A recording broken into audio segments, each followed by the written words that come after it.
Hello guys, योग आयुर्वेद में आपका पुनः स्वागत करता हूं एक औषधीय जानकारी के साथ। जो लोग दुबले पतले या कमज़ोर हैं, जिनको गर्भ धारण नहीं होता या गर्भपात हो जाता है या संधिवात या जोड़ों में दर्द रहता है या नपुंसकता के शिकार हैं, वो लोग इस वीडियो को अंत तक ज़रूर देखें। उनके लिए ये वीडियो बहुत ही यूज़फुल होने वाली है। तो मैं आपको एक ऐसी ही जड़ी बूटी के बारे में बताने वाला हूं जिसको हम अश्वगंधा के नाम से जानते हैं।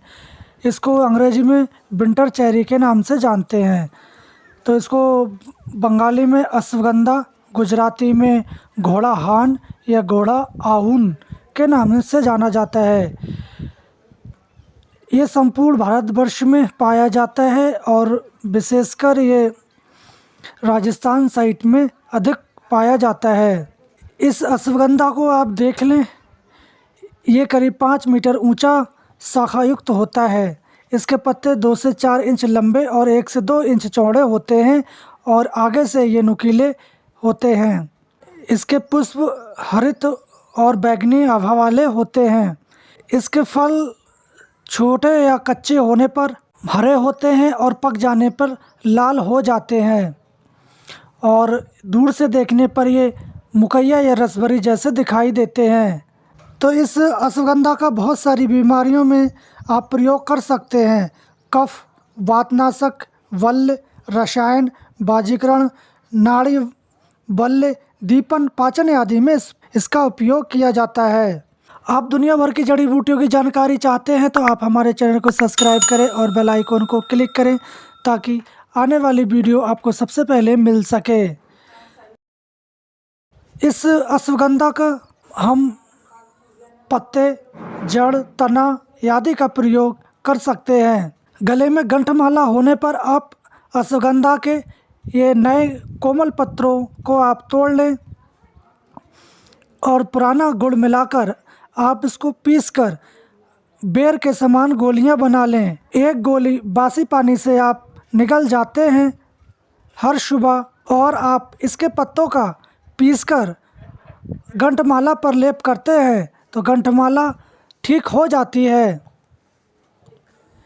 क्षय रोग, तपेदिक या टीबी होने पर आप इसकी जड़ का 2 ग्राम चूर्ण और 1 ग्राम बड़ी पीपल का चूर्ण और 5 ग्राम घी, 10 ग्राम शहद मिलाकर आप सेवन करते हैं तो आपकी टीबी या क्षय रोग का कष्ट मिट जाता है।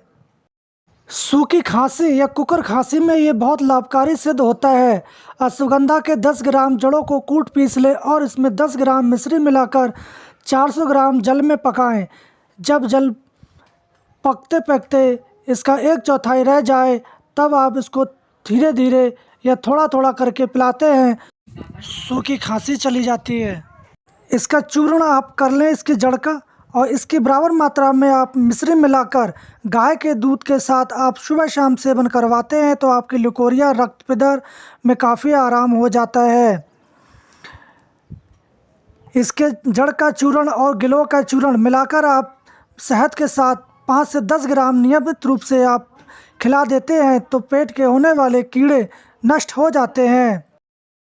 कमर में दर्द होने पर आप इसके 2 से 5 ग्राम चूर्ण को गाय के घी में या शक्कर के साथ चाटने से आपके कमर दर्द और निंद्रा में बहुत ही आराम होता है। संधिवात होने पर आप इसका 3 ग्राम चूर्ण और 3 ग्राम घी मिलाकर 1 ग्राम शक्कर मिलाकर सुबह शाम खाने से आपकी संधिवात दूर होता है। जिन भाइयों को नपुंसकता हो गई है वो इसका चूर्ण कपट छान करके खांड बराबर मात्रा में मिलाकर आप रख लें और 1 चम्मच गाय के ताज़े दूध के साथ प्रातः भोजन के 3 घंटे पहले आप इसका चूर्ण चुटकी चुटकी भर आप खाते हैं और ऊपर से दूध पीते रहें। रात्रि के समय भी आप इसको बारीक चूर्ण को चमेली के तेल में अच्छी तरह घोटकर लगाने से इंद्रियों की शिथिलता भी दूर हो जाती है और जो इंद्रियां हैं वो कठोर या मजबूत हो जाती है। शरीर को हष्ट पुष्ट करने के लिए जो लोग कमज़ोर हैं वो शरीर को हष्ट पुष्ट या मसल्स मजबूत बनाना चाहते हैं तो आप इस अश्वगंधा के चूर्ण को बिदारीकंद या ब्राहीकंद के साथ मिक्स करके 1 चम्मच सुबह शाम गाय के दूध के साथ सेवन करते हैं तो आप देखेंगे कि आपका शरीर हष्ट पुष्ट और बलवान बन जाता है। रक्त विकार होने पर चॉप चीनी और अश्वगंधा का बारीक पिसा चूर्ण आप शहद के साथ नियमित रूप से सुबह शाम चाटते हैं तो आपके रक्त विकार भी मिट जाते हैं। बुखार होने पर आप इसका चूर्ण 5 ग्राम, गिलोय की छाल का चूर्ण 4 ग्राम और दोनों को मिलाकर प्रतिदिन आप शाम को गुनगुने पानी के साथ खाते हैं तो आपका बुखार भी उतर जाता है। इस अश्वगंधा का प्रयोग आप सारे रोगों में कर सकते हैं। इसका कोई साइड इफ़ेक्ट नहीं होता है। आप 2 से 50 मिलीग्राम गिलोय का सत, 5 ग्राम अश्वगंधा का चूर्ण आप मिलाकर शहद के साथ चाटते हैं तो आपके सभी प्रकार के दुख या रोग दूर हो जाते हैं। जो लोग उष्ण प्रकृति के होते हैं उनके लिए ये तो अहितकारी हो सकता है, तो उनके निवारण हेतु आप गोंद कतीरा या घी का सेवन कर सकते हैं।